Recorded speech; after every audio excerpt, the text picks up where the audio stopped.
बिस्मिल्लाहिर्रहमानिर्रहीम अल्हम्दुलिल्लाहि रब्बिल आलमीन वस्सलातु वस्सलामु अला सय्यिदिल अंबिया'i वल मुरसलीन व अला आलिहि व अस्हाबिहि अजमईन अम्मा बाद।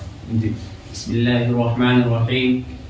क़ाल व इज़ा कफ़ल अल-अब्दु अन मौलाहु बिअम्रिही फ़अतक़ फ़अद्दाहु औ कान अल-मौला कफ़ल अन्हु फ़अद्दाहु बअद अल-इत्क़ लम यरजिअ वाहिदुन मिनहुमा अला साहिबिही वक़ाल ज़ुफ़र रहमतुल्लाहि अलैहि यरजिअ व मअना अल-वजह अल-अव्वल अल्ला यकूना अला अल-अब्दि दैनुन हत्ता तसिह्ह कफ़ालतुहु बिल-माल अन अल-मौला इज़ा कान बिअम्रिही अम्मा कफ़ालतुहु अन अल-अब्दि फ़तसिह्हु अला कुल्लि हालिन लहु अन्नहु तहक़क़ अल-मूजिबु लिर-रुजू'i व हुवा अल-कफ़ालतु बिअम्रिही वल-मानि'ु व हुवा ar-रिक़्क़ु क़द ज़ाल वलना अन्नहा वक़अत गैर मूजिबतिन लिर-रुजू'i लिअन्ना अल-मौला ला यस्तौजिबु अला अब्दिही दैनन व कज़ा अल-अब्दु अन मौलाहु फला तनक़लिबु मूजिबतन अबदन कमन कफ़ल अन गैरिही बिगैरिही अम्रिही फ़अजाज़हु।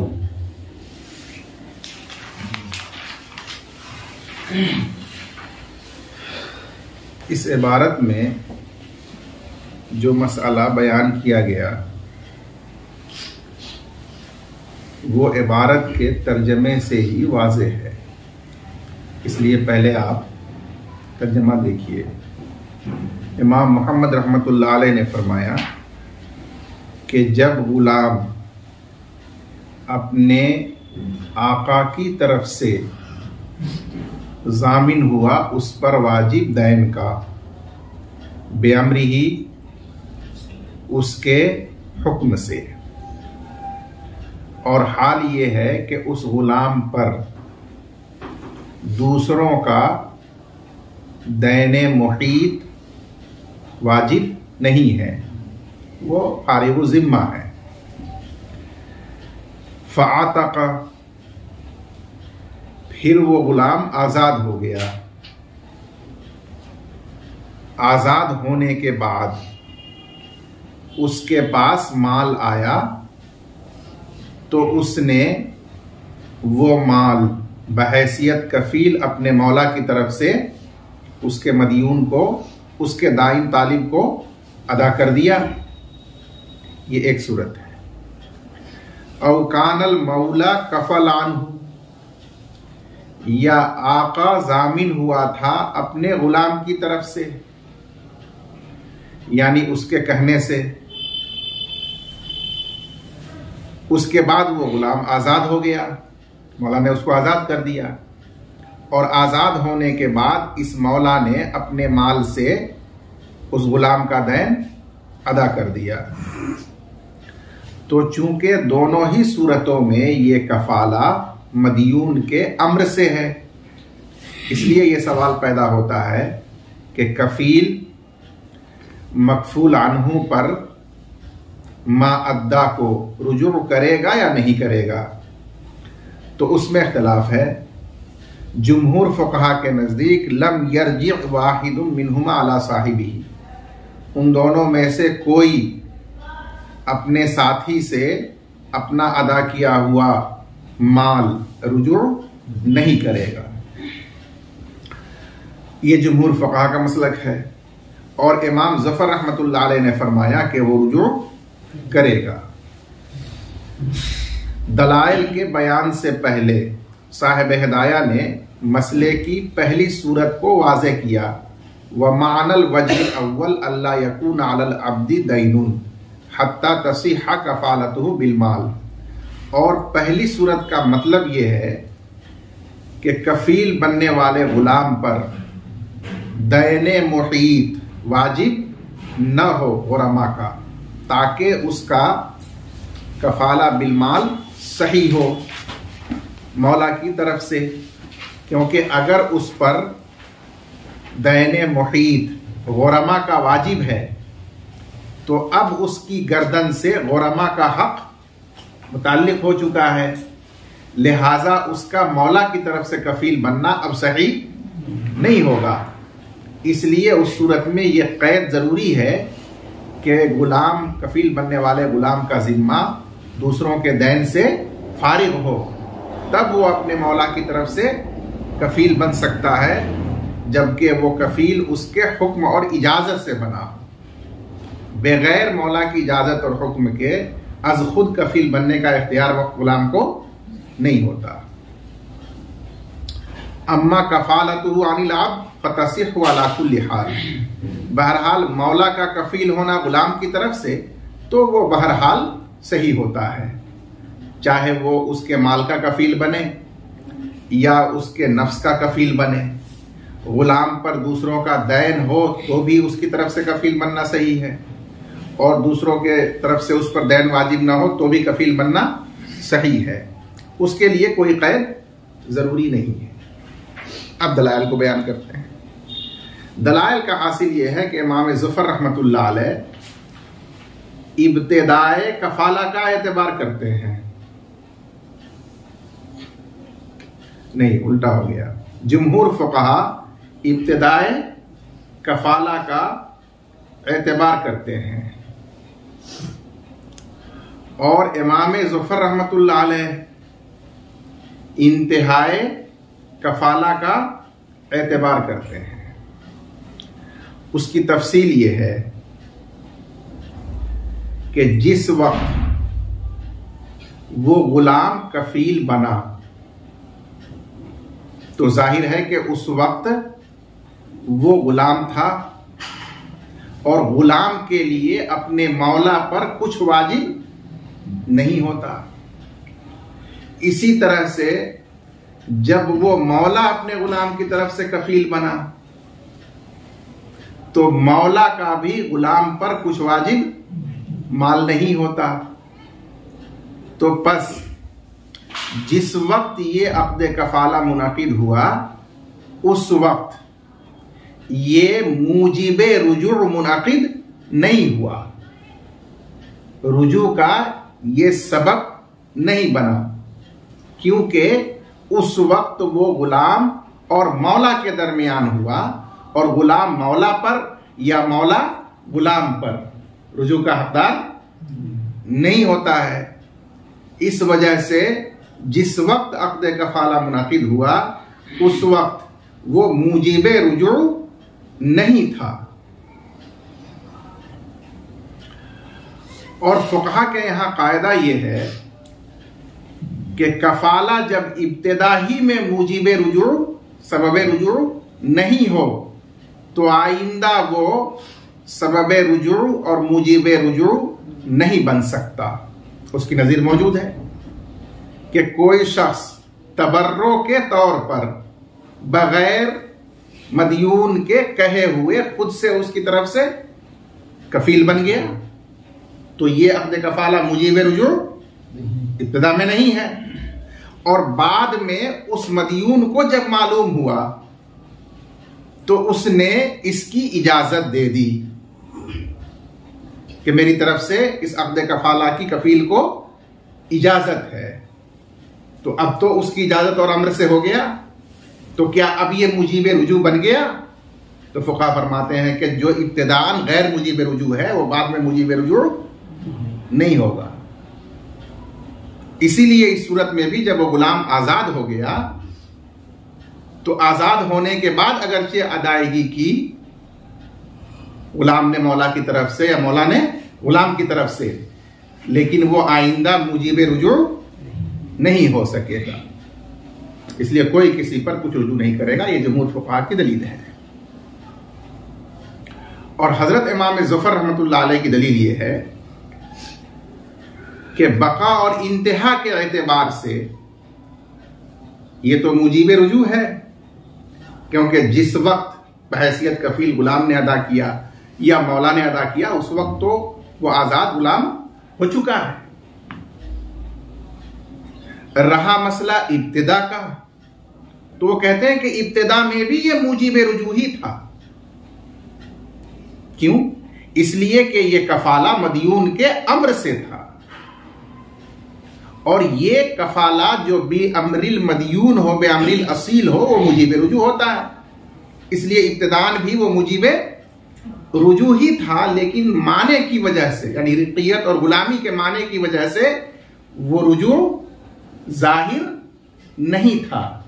जब वो रिकियत और गुलामी खत्म हो गई और गुलाम आजाद हो गया, अब माने जायल हो गया, खत्म हो गया, इसलिए अब उसका मुजीब रुजू होना जाहिर हो गया। इसलिए उसमें कफील अपने मकफूल अनहु से रुजू करेगा। गुलाम कफील है तो मौला से रुजू करेगा, और मौला कफील है तो वो अपने आजाद करदा गुलाम से रुजू करेगा। पहले इमाम ज़फ़र रहमतुल्लाह अलैह की दलील देखिए, लहू अन्नहु तहक्कल मूजिबु लिर्रुजू।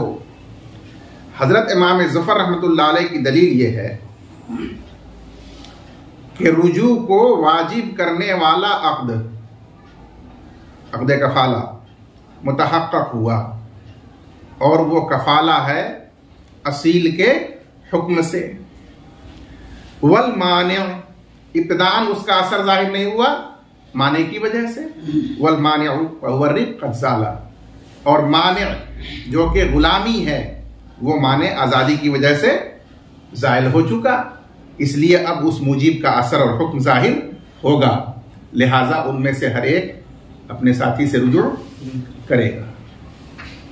वलना अन्नहा वक़ात गैर मुजीबतिन लिरुजू, और हमारी दलील ये है कि ये कफाला वाक़े हुआ दरा हाले के वो मुजीब रुजू नहीं था, रुजू को वाजिब करने वाला नहीं था, इसलिए कि आका मुस्तहिक नहीं होता है अपने गुलाम पर किसी दैन का, और इसी तरह गुलाम भी अपने आका पर मुस्तहिक नहीं होता। फला तनक़लिबु मूजिबतन अबदा, पस वो आइंदा कभी भी मूजिब नहीं बनेगा। ला तनक़लिबु ला तसीरु, आइंदा कभी भी वो मुजीब रुजू नहीं बनेगा, नहीं होगा। कमन कफल अन गैरिही बिगैरि अमरिही फ़अजाज़हु, जैसे कोई शख्स कफील हुआ दूसरे की तरफ से उसके कहे बगैर, तो ये गैर मुजीब रुजू है, फिर उस गैर ने उसकी इजाजत दे दी, तो अब वो मुजीब रुजू नहीं बनेगा। इसी वजह से कि जो इब्तिदा में गैर मुजीब रुजू हो वो कफाला आइंदा मुजीब रुजू कभी नहीं हो सकता। जी। वला यजूजुल कफालतु बिमानिल किताबति हुर्रुन तकफ़ल बिही औ अब्दुन लिअन्नहु दैनुन तबता मअल मुनाफी फला युज़हरु फी हक़्क़ि सिह्हतिल कफ़ालति वलिअन्नहु लौ अज्जज़ नफ़्सहु सक़त वला युमकिनु इथबातुहु अला हाज़ल वज्हि फी ज़िम्मतिल कफ़ील व इथबातुहु मुतलक़न युनाफ़ी मअना अद-दम्म लिअन्न मिन शर्तिल इत्तिहाद व बदलुस्सिआयति कमालिल किताबति फी क़ौलि अबी हनीफ़ा रहमतुल्लाहि अलैहि लिअन्नहु कल मुकातब इंदहु। बस इस इबारत में वो मसला बयान किया गया जो ज़िम्नन मा क़बल में गुजरा कि कफाला दैने मुस्तक़र का ही सही होता है, यानी उस दैन का जो मिन कुल्लिल वुजूह मदयून पर साबित हो, उसे दैने मुस्तक़र कहा जाता है। उसी का कफाला, उसी की जमानत सही होती है। और वो दैन जो गैर मुस्तक़र है या मिन कुल्लिल वुजूह वो साबित मदयून पर नहीं है, उसका कफाला, उसकी जमानत लेना ये सही नहीं है। बदले किताबत जो मौला के लिए मुकातब पर वाजिब होता है वो दैन गैर मुस्तक़र है, गैर साबित है, दो वजह से। पहली वजह कि ये दैन खिलाफ क़ियास मुनाफी के बावजूद मुकातब पर वाजिब होता है। मुनाफी क्या है? उसकी रिक़ियत और गुलामी। जब तक उस पर बदले किताबत का एक पाई भी बाकी है तब तक वो ममलूक गुलाम है। और अभी आपने मुलाज़ा फरमाया कि मौला अपने गुलाम पर किसी दैन का मुस्तहिक नहीं होता, तो ये गुलामी मुनाफी दैन है। लेकिन इसके बावजूद कुरान मजीद में मुकातब बनाने का हुक्म है, वकातिबूहुम इन अलिमतुम फीहिम खैरा। तो खिलाफ क़ियास उस नस की वजह से मुकातब बनाना सही हुआ और उसके ऊपर बदले किताबत वाजिब हुआ। और जो दैन मुनाफी के बावजूद वाजिब हो खिलाफ क़ियास, वो इस्तिहसानन तो वाजिब और साबित है, लेकिन क़ियासन वो साबित और वाजिब नहीं है, इसलिए उसको साबित मिन वजहिन ही कहा जाता है। लिहाजा वो दैन गैर मुस्तकर गैर साबित है, इसलिए उसका अक़्द कफ़ाला सही नहीं होगा। दूसरी वजह, दैन मुस्तकर या दैन साबित वो दैन है जो जिम्मे से साकित नहीं हो सकता मगर अहदुल अमरैन से, या तो अदा कर देने से या फिर साहिब दैन के माफ करने से। हालांकि यहां अगर मुकातब खुद को उस दैन से आजिज कर दे और रिक़ियत में लौट आए तो बदले किताबत साबित हो जाएगा। तो बस ये दैन गैर मुस्तकर गैर साबित, इसलिए उसकी जमानत और उसकी कफालत सही नहीं है। ये तो इस मसले की दलील हुई। साहिब हिदाया दलील की मजीद तहकीक भी करते हैं, तो इस दलील की मजीद तहकीक फरमाएंगे कि इस दलील की दलील यह है कि इस दैन को आप कफील पर वाजिब करेंगे तो दो हाल से खाली नहीं, या तो उसी तरह वाजिब करेंगे जिस तरह वो मुकातब पर वाजिब है। और मुकातब पर किस तरह वाजिब है कि वो अगर खुद को इसकी अदायगी से आजिज कर दे तो ये साबित हो जाएगा और फिर से वो गुलाम बन जाएगा। इस तरह कफील पर इसको वाजिब करना मुमकिन नहीं है, क्योंकि कफील अगर खुद को इससे आजिज करार दे दे तो उसकी वजह से अक़्द किताबत खत्म होकर उस मुकातब का फिर से गुलाम बनना लाजिम नहीं आएगा। इसलिए जिस तरह वो मुकातब पर वाजिब है, ठीक उसी तरह कफील पर इसको वाजिब करना मुमकिन नहीं है, क्योंकि कफील के आजिज हो जाने से जाहिर है कि वो अक़्द किताबत खत्म हो जाए और मुकातब गुलामी की तरफ लौट आए, ऐसा नहीं हो सकता। दूसरा एहतमाल यह है कि आप मुतलक वाजिब करें इस पर, तो मुतलक वाजिब करेंगे तो अक़्द कफ़ाला सही नहीं होगा, इसलिए कि अक़्द कफ़ाला के माने आते हैं जिम्मे को जिम्मे के साथ मुतालबे में या दैन में मिलाना, और उसके लिए जरूरी है कि दोनों जिम्मे के अंदर इत्तेहाद हो वजूब में मुतालबे में। और यहां असील पर जो वाजिब है उसकी सिफत और नौइयत अलग है कि बगैर अदा किए वो आजिज भी हो जाए तो वो साकित हो जाएगा, और कफील पर आपने जो वाजिब किया वो मुतलक वाजिब कर दिया। तो इस सूरत में दोनों जिम्मों का इत्तेहाद वजूब मुतालबा में नहीं पाया गया, इसलिए ज़म के माना मुतहक्कक नहीं होंगे, बस अक़्द कफ़ाला ही सही नहीं होगा।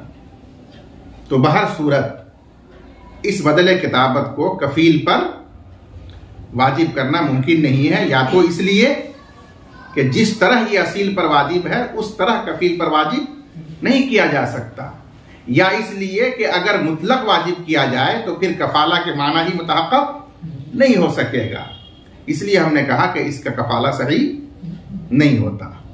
वला यजूज़ुल कफ़ालतु बिमालिल किताबा, और माल किताबत की जमानत सही नहीं है, जायज नहीं है। हुर्रुन तकफ़ल बिही औ अब्दुन, उसका जामिन आजाद हुआ हो या कोई गुलाम हुआ हो। लिअन्नहु दैनुन सबत माल मुनाफी, इसलिए कि वो ऐसा दैन है जो मुनाफी के बावजूद साबित हुआ, यानी गुलामी के बावजूद, बस वो जाहिर नहीं होगा सेहत कफ़ाला के हक में, इसलिए कि सेहत कफ़ाला के लिए शर्त है कि वो दैन मुस्तकर और मिन कुल्लिल वजूह साबित हो। वलिअन्नहु लौ अज्जज़ नफ्सहु, और इसलिए कि अगर मुकातब खुद को आजिज कर दे तो वो दैन साकित हो जाएगा। वला युमकिनु इस्बातुहु अला हादल वजही फी जिम्मतिल कफील, और मुमकिन नहीं है उसको साबित करना इस तरीके पर कफील के जिम्मे में, जिस तरीके पर असील पर वाजिब। व इस्बातुहु मुतलकन युनाफी माना ज़म, और उसको मुतलकन दीगर दुयून की तरह साबित करना कफील के जिम्मे में, ये कफाला यानी जम के माना के मुनाफी है, क्योंकि उस जम और मिलाने के लिए शर्त इत्तिहाद है दोनों जिम्मों के दरमियान, और वो यहाँ इत्तिहाद बाकी नहीं रहता है। इस वजह से उसकी कफालत और जमानत सही नहीं होगी। बाहर सूरत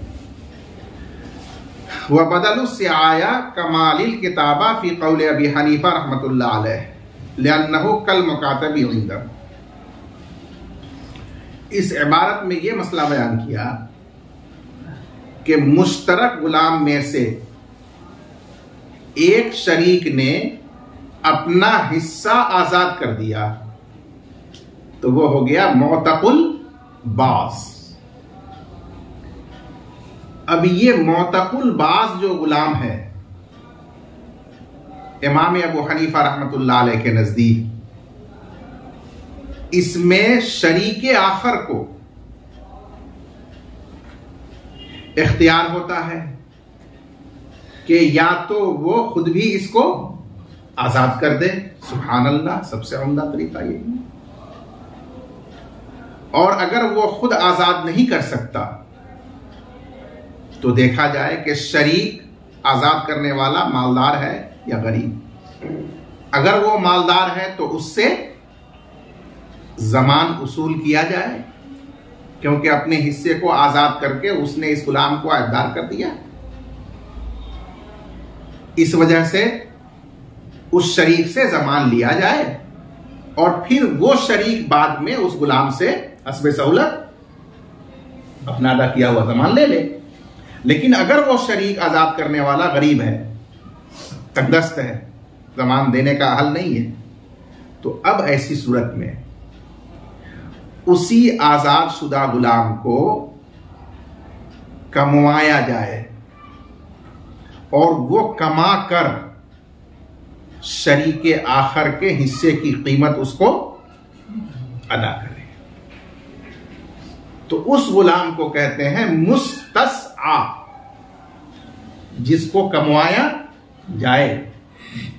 और जो वो शरीके आखर को उसके हिस्से की कीमत अदा करेगा, उस माल का नाम है बदले सिआया।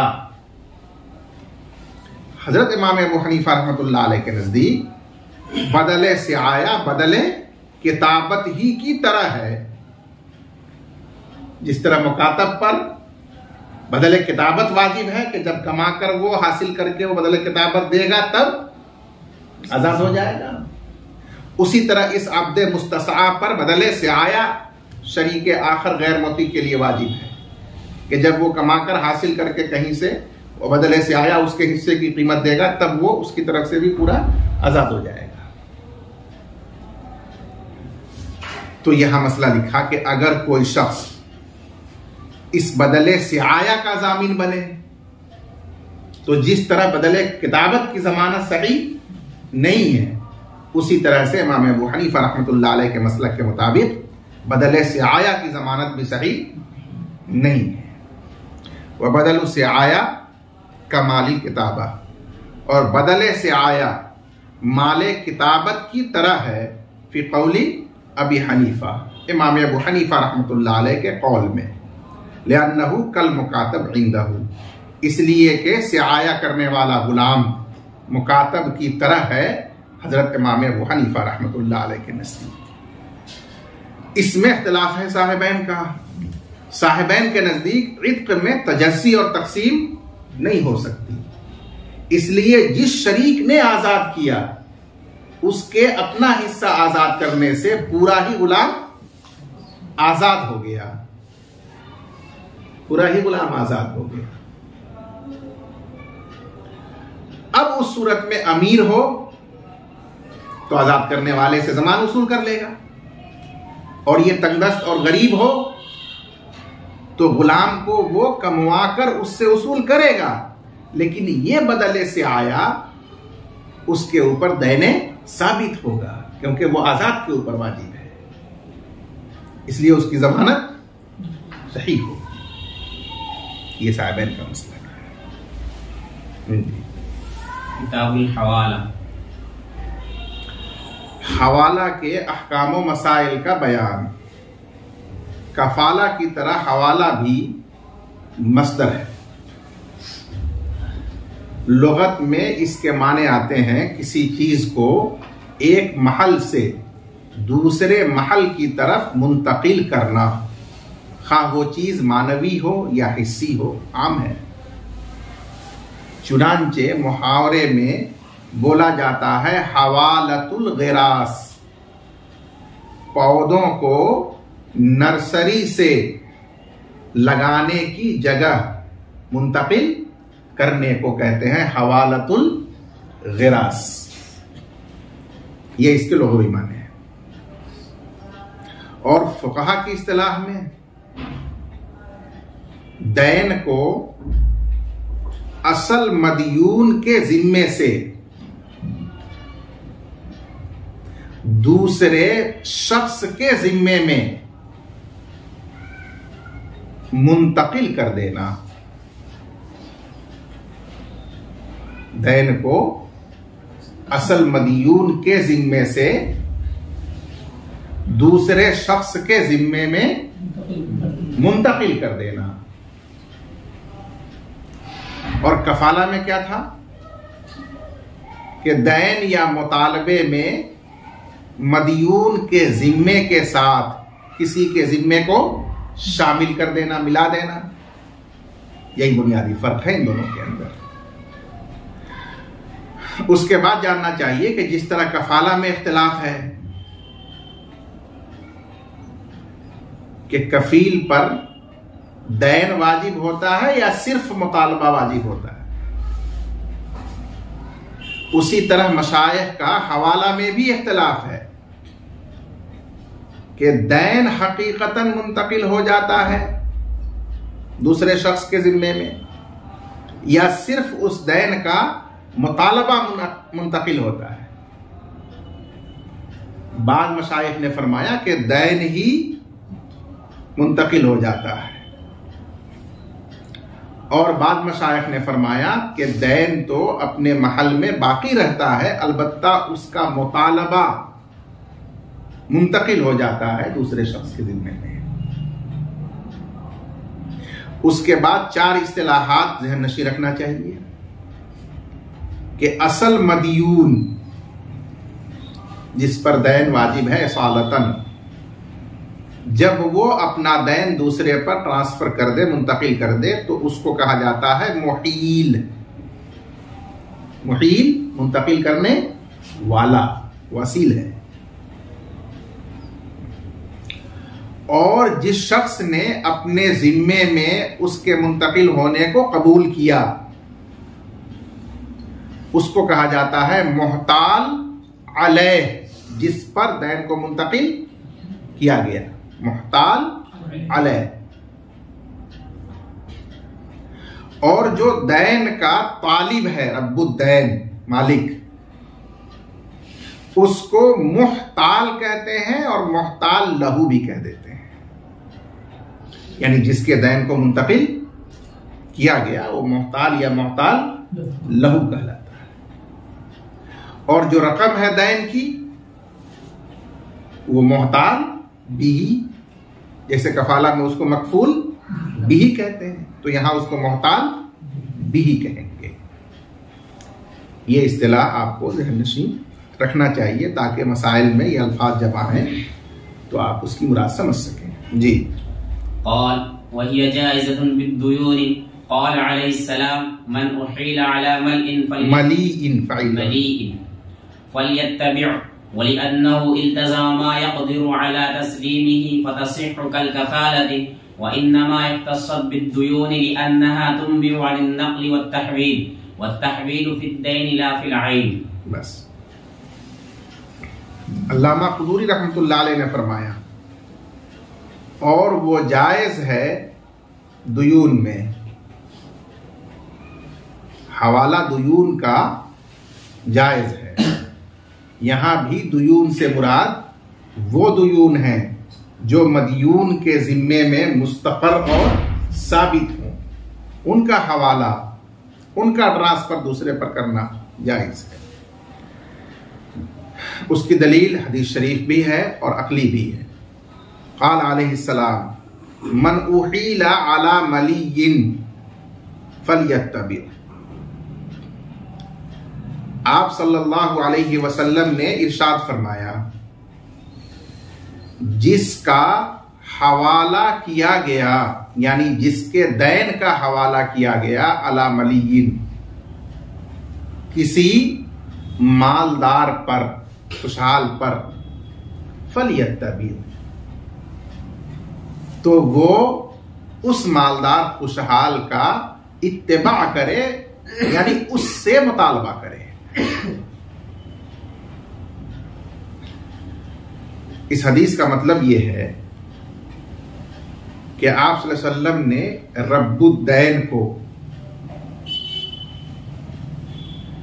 यह हुक्म फरमाया कि अगर आपका दैन मदयून किसी मालदार खुशहाल पर ट्रांसफर कर दे, मुंतकिल कर दे, तो आपको चाहिए कि आप उस खुशहाल और मालदार से उसका मुतालबा करें। आप ये न कहें कि मेरा दैन तुम पर वाजिब है, मैं तुमको जानता हूं, इसलिए हर हाल में मैं तुमसे लूंगा, उससे मैं क्यों देने जाऊं। आपने फरमाया ऐसा आप ना कहें, इसलिए कि हो सकता है वो किसी वजह से परेशान हो, तंगदस्त हो, मजबूर हो, आपको आपका दैन चाहिए, उसने किसी मालदार खुशहाल पर उसे मुंतकिल कर दिया और आपको कहा कि उससे आप ले लीजिए, तो आप उससे लें, उसका पीछा करें, इसको छोड़ दें। यह हदीस का मतलब है।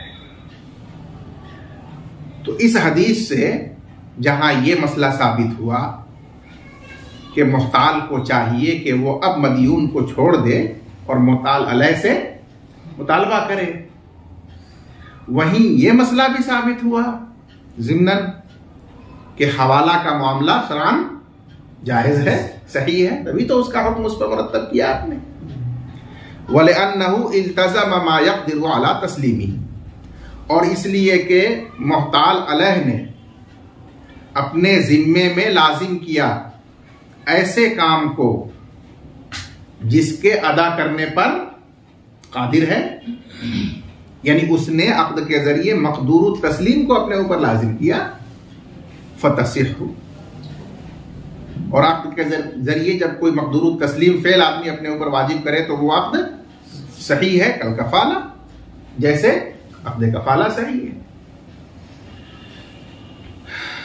उसके बाद मतन में आया बिद्दुयून, कि सिर्फ दुयून का हवाला सही है, आयान का हवाला सही नहीं। तो उसकी तखसीस की वजह बयान फरमाई। इस वजह को समझने के लिए थोड़ी सी तफसील की जरूरत है। उसका हासिल यह है कि दैन ये एक अमरे हुक्मी है, यानी ये एक ऐसी चीज है जो जिम्मे में हुक्म शरीयत से साबित होती है। वो कोई हिस्सी चीज नहीं है कि जो हवास से ज़ाहिरा से महसूस कर ली जाए। तो दैन एक अमरे हुक्मी है।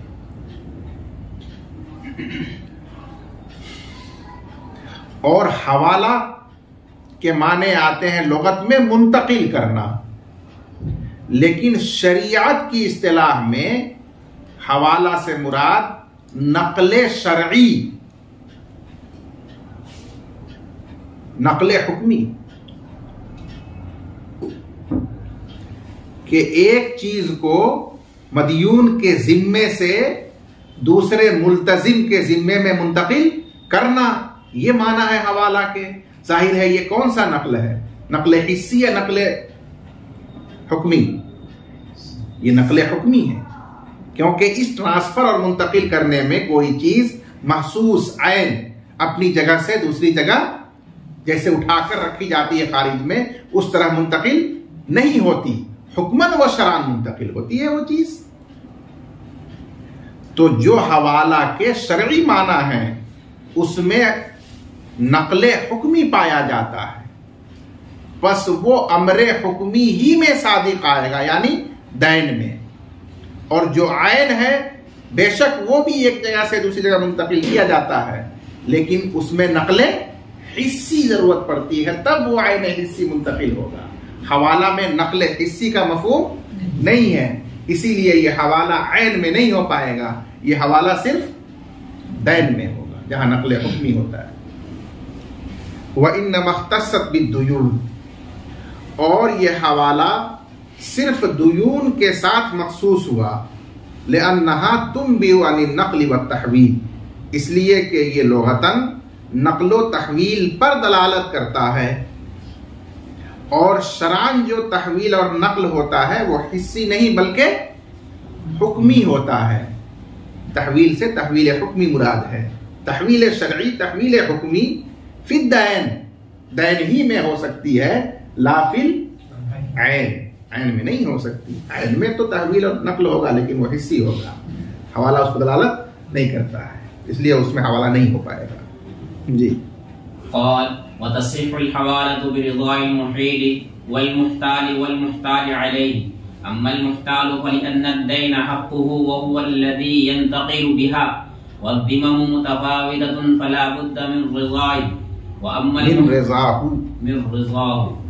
अम्मल मुहताल अलैहि फलिअन्नहु यल्ज़मुहु अद-दैन वला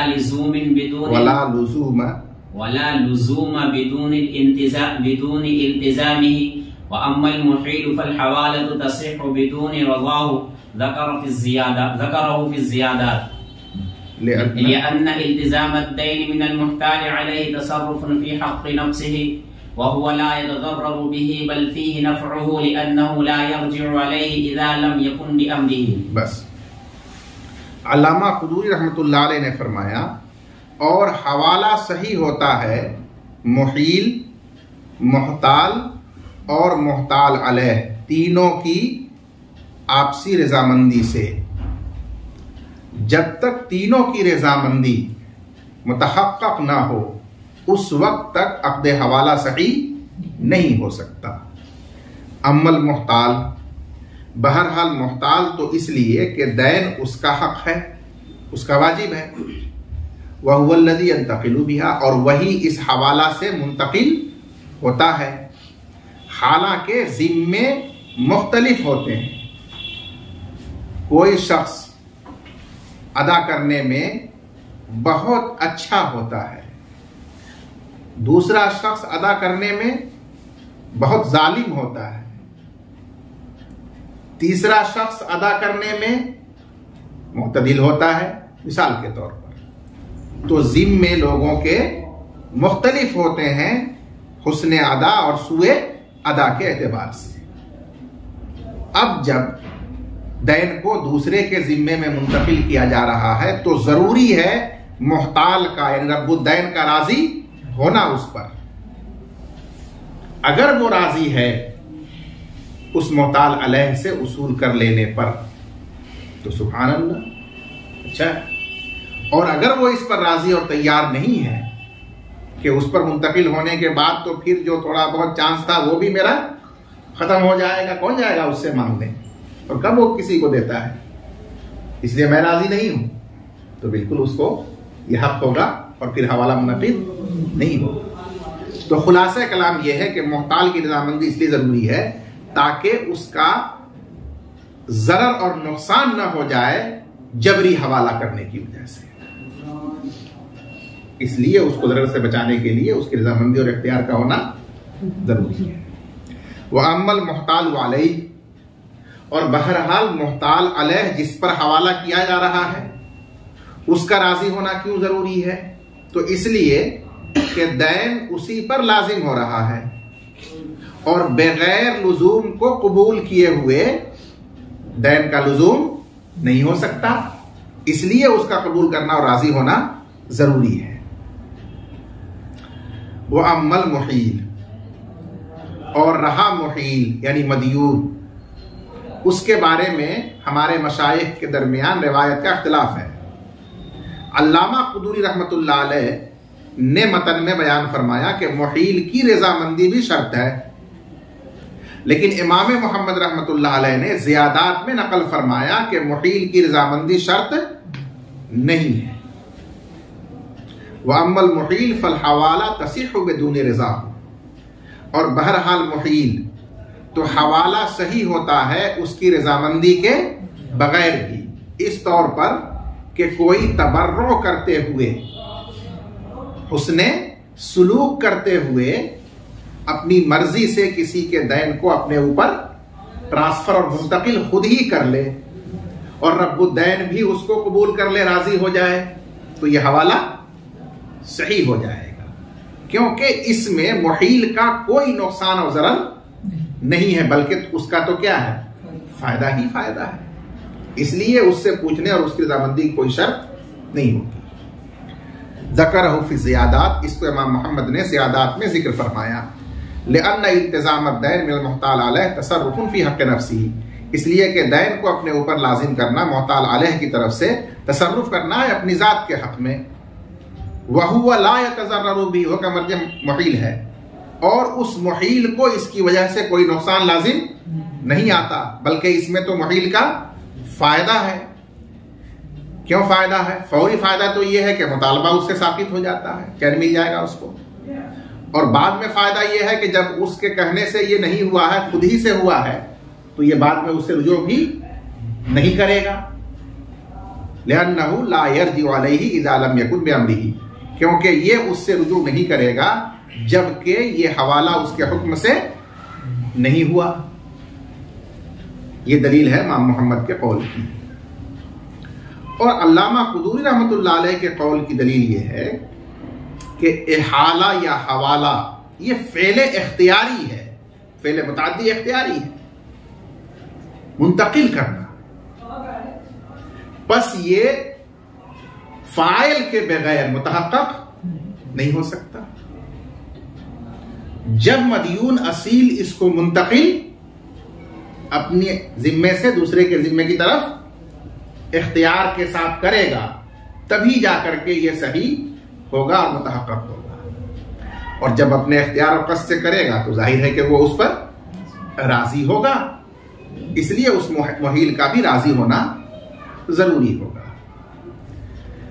इन दोनों अकाबिर की दलील सुनने के बाद हमें असल सूरत हाल खुद पता चल गई, मालूम हो गई कि असल मसला ये है कि अल्लामा क़ुदूरी ने हवाला बेअमरिल मुहील को बयान किया और इमाम मोहम्मद ने हवाला बेगैर अमरिल मुहील को बयान किया कि हवाला जब बाकायदा मदयून की तरफ से मुंतकिल और ट्रांसफर करने की सूरत में हो उसके अम्र से, तो वहां उसका भी राजी होना खुद ब खुद लाजिम होगा।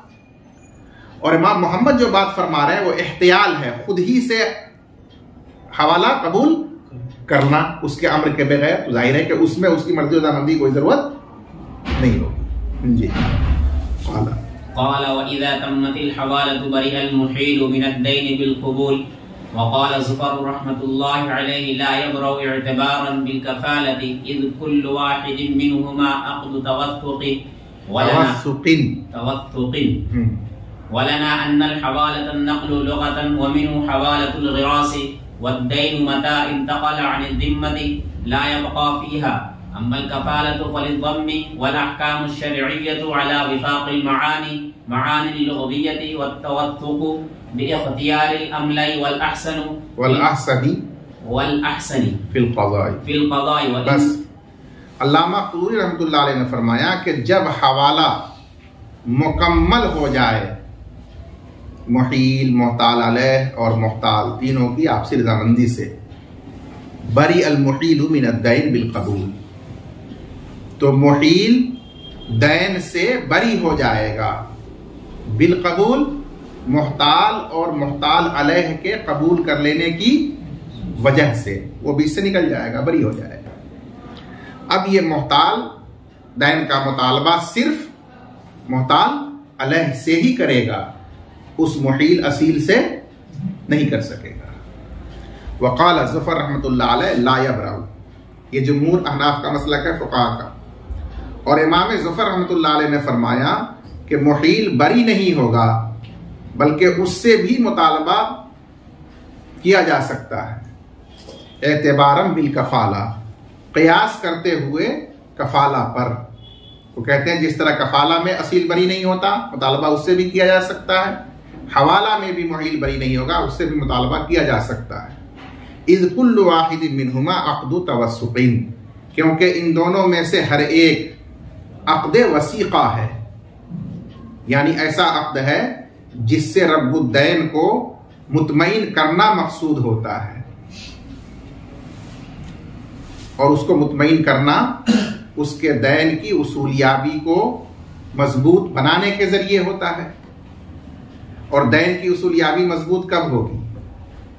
जबकि वो मुतालबा एक से किया जा सकता था, अब वो मुतालबा दो से किया जाए, तब ना उसको इत्मीनान और इस्तेहकाम हासिल होगा कि अब मेरा दैन डूबेगा नहीं, मौसूल हो ही जाएगा। लेकिन अगर उसको मुहील से बिल्कुलिया मुंतकिल कर दिया जाए और मुहताल अलैह पर वाजिब कर दिया जाए, तो इसका मतलब होगा आसमान से गिरा और खजूर में लटका। पहले भी एक शख्स से उसका मुतालबा करने का उसे हक था, अब उससे हटा तो दूसरे पर वाजिब हो गया, अब उसके बजाय इस दूसरे से मुतालबा करूं, तो इसमें उसे तौसीक क्या हुई? उसके दैन की उसूलियाबी का इत्मीनान और इस्तेहकाम क्या हुआ? कुछ भी नहीं हुआ। तौसीक उसी वक्त होगी जब असील पर रखते हुए फिर किसी और पर भी उसको लाजिम किया जाए, उससे उसे तौसीक होगी, उसके उसूलियाबी का इस्तेहकाम और इत्माद होगा। ये मतलब है इसका। वलना अन्नल हवालता अन्नक़्लु लुग़तन, और हमारी दलील ये है कि हवाला मुंतकिल करना है लुग़तन, यानी इसको लुग़ी माना ये है। वमिन्हु हवालतुल ग़िरास, और इसी माना के एतबार से बोला जाता है मुहावरे में हवालतुल ग़िरास, पौधों को नर्सरी से लगाने की जगह मुंतकिल करना। व दैनु मतन तक़लानि ज़िम्मा, और दैन जब जिम्मे से मदयून के मुंतकिल हो गया तो ला यब्क़ा फ़ीहा, वो उसमें बाकी नहीं रहेगा, क्योंकि कोई भी चीज जब अपने महल से मुंतकिल हो जाए, हट जाए, तो फिर वो उसमें नहीं रह सकती। अम्मल कफाला, रहा कफाला फलिज़्ज़म, तो लुग़तन वो मिलाने के लिए बोला जाता है, और मिलाने में जिस तरह असील का जिम्मा बाकी है, जो जिम्मा मिलाया गया उसके साथ वो भी उसके साथ शामिल हो जाएगा, उसमें बरी नहीं होगा असील। वल अहकाम शरइय्यतु अला वफ़ाक़िल मानिल लुग़विय्या, और अहकाम शरइय्या लुग़वी मानी ही के मुवाफ़िक़ होते हैं, यानी अहकाम शरइय्या में लुग़वी मानी मलहूज़ होते हैं, तो हवाला में मुंतकिल करने का माना मलहूज़ होगा, और कफ़ाला में मिलाने का माना मलहूज़ होगा। मुंतकिल करने के माना का तकाजा ये है कि वहां असील पर दैन बाकी न रहे, और मिलाने का तकाजा ये है कि असील पर दैन बाकी रहे। इसलिए जमहूर फुक़हा ने यह फर्क किया। अब यहां से इमाम ज़फ़र के क़यास का जवाब दिया गया कि आपने फरमाया कि तौसीक़ और इस्तेहकाम जो होगा उसी वक्त होगा जब असील पर बाकी रहे, हालांकि ये कोई ज़रूरी नहीं है। असील जो था वो गरीब आदमी था, इसलिए उससे उसूलियाबी मुतअज़्ज़र और दुश्वार थी, लेकिन जिस पर उसे हवाला किया गया, मुंतकिल किया गया, वो आदमी मालदार और खुशहाल है, रईस है, तो अक़्द की उसूलियाबी की तौसीक़ यानी उसका इस्तेहकाम और एतमाद हो जाएगा कि नहीं, बढ़ जाएगा कि नहीं बढ़ जाएगा, इससे लिया जा सकता है। इसी तरह से जो असील मदयून था वो सय्यउल अदा था, अपना कर्जा अदा करने में बदनाम ज़माना था, इसलिए अदा नहीं करता था, लेकिन जिसको उसने हवाले कर दिया है वो हुस्नुल अदा है, वो अदायगी में बहुत अच्छा है, मशहूर है, तो इस एतबार से अब उस पर हवाला कर दिया तो तौसीक हो गई कि अब आराम से इसे दैन वसूल हो जाएगा। तो उसी को फरमाया कि वह तवस्सुकु बेइख्तियारिल अमलई वल अहसनी फिल क़ज़ा, और दैन की तौसीक हासिल होगी ज्यादा मालदार और ज्यादा अच्छी तरह अदा करने वाले के इख्तियार करने से, क्योंकि जो असील था वो मालदार नहीं था और ना अच्छी तरह अदा करने वाला था। जब उसका हवाला किया और रब्बुद्दैन ने उसको इख्तियार कर लिया, कबूल कर लिया, तो उसकी वजह से उसके दैन की तौसीक हो गई कि अब ये मालदार है, अदा करने में अच्छा है, तो मेरा दैन आसानी से इसके साथ इसके जरिए मौसूल हो जाएगा। इस एतबार से उसको अक़्द वसीक़ा कहा जाता है। एक लाइन और पढ़िए। वइन्नमा युजबरु अलल क़बूली इज़ा नक़दल मुहील लिअन्नहु यहतमिलु औदल मुतालबति इलैहि बित्तबा फलम यकुन मुतबर्रिअन। इस इबारत में एक सवाल का जवाब दिया गया। सवाल यह है कि आपने अभी फरमाया कि दैन असल मुहील से मुंतकिल हो जाता है, जमहूर फुक़हा ने फरमाया। तो उसी पर सवाल है कि अगर ये मुहील मोहताल अलैह के अदा करने से पहले खुद ही अदा कर दे अपना ही दैन, रब्बुद्दैन को, मोहताल को, तो बिल इत्तेफाक वो अदायगी सही है, मोतबर है। और इस मुहील को अपने अदा किए हुए दैन को मोहताल अलैह से रुजू करने का भी हक नहीं होगा। क्यों हक नहीं होगा? इसलिए कि ये तबर्रो करने वाला है और तबर्रो करने वाला रुजू नहीं करता। तो अगर उसके जिम्मे में दैन नहीं है, मुंतकिल हो चुका है, तो फिर उसका अदा करना ये कैसे मुतबर हो गया? और वो अदायगी में तबर्रो करने वाला नहीं हुआ, बल्कि अपना हक अदा करने वाला हुआ, तभी तो वो रुजू नहीं कर सकता। इससे तो पता चल रहा है कि उसके ऊपर दैन था, जैसे कफाला में, और उसने अदा कर दिया तो हो गया अदा मुतबर। ये सवाल है, उसका मुसन्निफ ने जवाब दिया कि दरअसल यहां मुहील ने इस दैन की अदायगी के जरिए अपने जरर और नुकसान को दूर किया है, अपना जिम्मे में वाजिब दैन अदा नहीं किया, अपना जरर और नुकसान दूर किया। आगे मसला आ रहा है कि दैन तो मुंतकिल हो गया था मोहताल अलैह पर, लेकिन मोहताल अलैह उस हवाला का ही मुनकिर हो गया कि मेरे ऊपर कोई हवाला नहीं किया गया है और कोई बैना नहीं उसका, या वो मुफलिस होकर बगैर कुछ छोड़े हुए खाली हाथ होकर मर गया। तो ऐसी सूरत में तो रब्बुद्दैन का दैन डूब रहा है, तो क्या शरान उसका दैन अब डूब जाएगा? तो फुक़हा फरमाते कि नहीं, अगर ऐसी इमरजेंसी पेश आ गई हो तो फिर उस दैन का मुतालबा वो असील से करेगा। ये वो खतरा और जरर था मुतवक्के जो मुहील को सता रहा था कि अगर मोहताल अलैह खुदा ना खास्ता इनकार कर दिया हवाला से, या तंगदस्त और खाली हाथ वो मर गया, तो फिर ये दैन मेरी तरफ लौट आएगा और वो मुझसे मुतालबा करेगा। इसलिए अल्लाह ने जब उसको फराखी दी तो इस खतरे और इस जरर को दूर करने के लिए उसने खुद क्या कर दिया, उसको अदा कर दिया। और अपना जरर दूर करने वाला तबर्रो करने वाला नहीं होता है, लिहाजा वो तबर्रो करने वाला नहीं है, बल्कि वो अपने जरर को इस अदायगी के जरिए दूर करने वाला है। इसलिए वो शख्स रुजू नहीं कर सकता।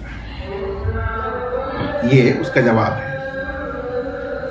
और अगर ये कहे मोहताज कि भाई आपके ऊपर दैन नहीं है, मैं आपसे नहीं लूंगा, जिसके ऊपर हवाला हो गया है मैं उससे लूंगा, तो ये इसका तान्नुत है। क्या है? तान्नुत है। इसलिए उसको मजबूर किया जाएगा कि मुहील दे रहा है तो उसी से दैन वसूल कर लो, क्योंकि तुम्हारा ये कहना कि मैं आपसे नहीं लूंगा, जिस पर मेरा वाजिब हो गया है मुंतकिल उससे लूंगा, ये तो अपनी ही मसले है, तो मनफात का खुद ही इनकार करना तो मुतान्नित हुआ कि नहीं हुआ। इसलिए उसको मजबूर किया जाएगा उस दैन के कबूल करने पर। व इन्नमा युजबरु अलल कबूल, और उस रब्बुद दैन मुहताल को मजबूर किया जाएगा दैन कबूल कर लेने पर, जबकि मुहील खुद अदा करे। लिअन्नहु यहतमिलु औदल मुतालबति इलैहि, क्योंकि ये दैन इहतिमाल रखता है मुतालबा के लौट आने का उस मुहील की तरफ, बित्तवा, दैन के तलफ होने की सूरत में। बित्तवा समझ में आया कि जब वो मुहताल अलैह इनकार कर देगा और बयना नहीं होगा, या मुफलिस होकर मर जाएगा, कुछ उसके पास नहीं होगा, तो अब फिर ये लौट आएगा मुहील पर, तो इसी को तवा कहते हैं। दैन और हक के तलफ और डूबने की वजह से मुतालबा उसकी तरफ लौट आने का एहतिमाल था, तो बस इस एहतिमाल की वजह से उसने इस खतरे और जरर को दूर किया अपनी जात से। फलम यकुन मुतबर्रिअन, बस वो तबर्रो करने वाला गैर की तरफ से नहीं हुआ, और जब तबर्रो करने वाला नहीं हुआ तो मजबूर किया जाएगा रब्बुद दैन को कि वो उससे अपना दैन वसूल कर ले। अगर वो मुकम्मल तबर्रो करने वाला होता तो मजबूर नहीं किया जाता, क्योंकि तबर्रो कबूल करने पर किसी को मजबूर नहीं किया जाता है, लेकिन यहां ये तबर्रो करने वाला नहीं है। वल्लाहु आलम।